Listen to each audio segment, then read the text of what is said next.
got to eat half of this with the wine. It goes fucking perfecto. He's 4 or 5 deep. Are you serious? Yeah. Yeah. I'll tell you what I'm gonna do. I'm gonna eat half of this 3/4. I went to Joey's store with. Why are you doing more of that? Joey, I'm not eating it, buddy. That's no, like 10 milligrams. Joey. You gotta put a little pep in your step. No, you know what I'm saying? No. You gotta put a little pep in your step. Guys, Trip Flip airs on Travel Channel June 2nd. June 2nd at 8 p.m. Double premiere episode. If you don't eat it, Leo have to eat it. Leave. I've already had 1.5. Who gives a fuck? Who You cares? can't walk on one leg. Who walks around with a leg and a half? Nobody. Come on, go Flying for it, Jew. Lee. There it is, right? Give Give it. We'll split it. Okay, there you go. You didn't split any of it. Fucking guy. Had a great time in Las Vegas last weekend. If you came to the South Point Casino, I want to thank you from the bottom. That was an easy weekend, fucking great time. What I was telling you was that in 1983, I was walking past the window one day. I was doing laundry on the Lord's Day. Minding my own fucking business. Not bombing, just doing laundry. Football was on. I wasn't in the mood. I was living in Snowmass Village, and I was in Creekside Apartments, and I'm walking, and I look at this window as I'm walking by, and the window's open, but there's a screen in front of it, but the door's right there. Yeah. All I have to do is stick my hand, rip the screen off, stick my hand, and I got this fucking fool's paradise.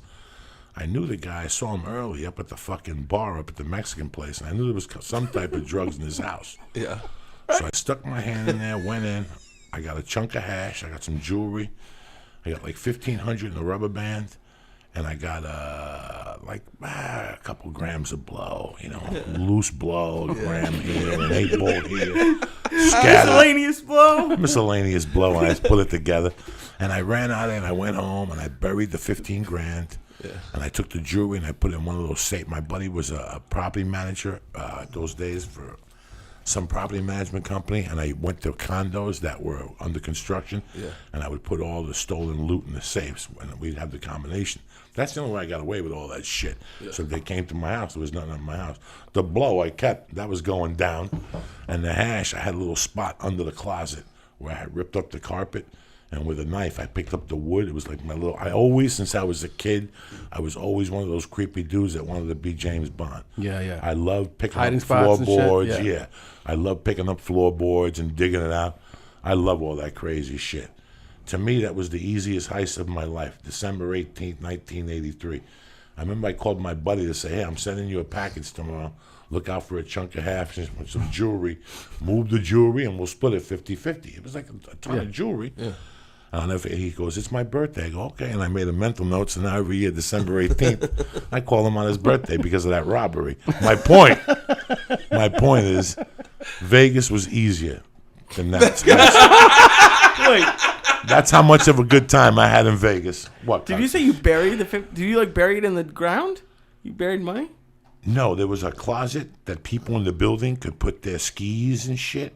Oh. And you had to have a couple keys for it. And I went in there and I fucking dug something out in the corner. You couldn't see it unless you were a professional. There was no way you could see it. Yeah. And I put it in there, and that's why I kept the $15,000 until I went back to Jersey in '84. Now, is this about the same time you went to Miami? Oh, we were talking about Miami before. I was talking about, you're given this illusion when you're 19, 20 that there's stuff going on. There's always stuff going on. Oh my God, it sucks here. Yeah. I heard that. Where's the party at? Yeah. The party's in Texas. I heard my friend went.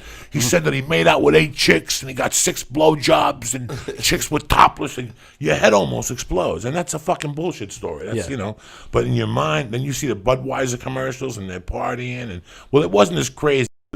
Like the commercials, and the craziest commercials were Rodney. Remember those commercials for Miller Lite? Those were fucking classic. But it wasn't, you had this illusion that you were going to go out. So I grew up in New York City. So when I was like 20, my friend said, hey man, my buddy's a bartending in Studio 54. My head almost exploded. He goes, I'll get you in tonight. I go, let's go. It was like 80-2. The party was over then. Yeah. But to just go in there, and I went in there expecting to see like people giving blowjobs. No, it wasn't like that. It was just people being free. So my friend said to me at one point, you want to get high? Yeah. Let's go into the women's bathroom. And you were a man, and here you were in the women's bathroom because it was like the main room. You ever go to the back of the main room? They have at the Comedy Store. They have those booths with mirrors with those big bulbs around them. At Studio 54, they had 50 of those in a row. Really? So people would go in there with their cocktails, smoke, and do coke. Where the women are supposed to be putting makeup on, they weren't actually in the bathroom where women were pissing. They would sit there. You follow me? Yeah. When you went to tables, people were doing blow.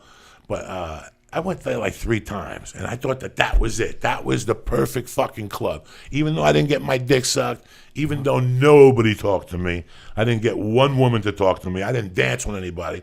Like, that was the utopia, you know, that was it. But I always thought, like, oh my God, I'm going to Colorado. When I went to Colorado, that was the worst nightlife in the fucking world. Really? And I got to tell you something. When I went to all these cities, like, compared to what I grew up with, nothing is fucking, I had never seen anything. You know, I don't want to go see a fucking cover band at a bar. I'm too old, guy. I'm not going to sit there and listen to Brown Sugar. That's not happening in my fucking world. Yeah. But there was one place I went to in 1984 that was crazy, and it was Coconut Grove, Florida, where the Improv is today. It's gone now. When cocaine was huge, Oh, sorry. that place was something I'd never seen before. Really? I went to visit my family, and my cousin said, we're going out. We went to like the Pink Parrot, one of those, and that was where I saw fucking, if 400 people were in there, everybody was on blow. Like, everybody was on blow. Everybody wanted to be on Miami Vice. It was right after I wanted Scarface. to be on Miami. Listen, Probably dressed like it and shit, right? Listen, Like, brother, in between Scarface and Miami Vice, Yeah. you have no idea what was happening. Really? You just have no idea. I was in Florida. I remember. I don't remember Scarface coming out, but I do remember Miami Vice. I remember like Ron Bennington was a big. He was a big deal around that time in Florida. Ronnie B. Ronnie B was a DJ in Tampa. Who's Ron Bennington? He does. Ron and Fez radio show. Okay. Yeah, Oh, shit. he's tremendous. You'd Yeah. love him. He's Joey. You'd love You would him. love him. I know them. Yeah, yeah. Okay. Where are they now? They're in New York. Ron Bennington's in New York. Ron Perez is, I think, in Tampa or Miami. Can you turn the bass down in my voice? Sounds a little tinny. Bring that beat back. You son of a bitch.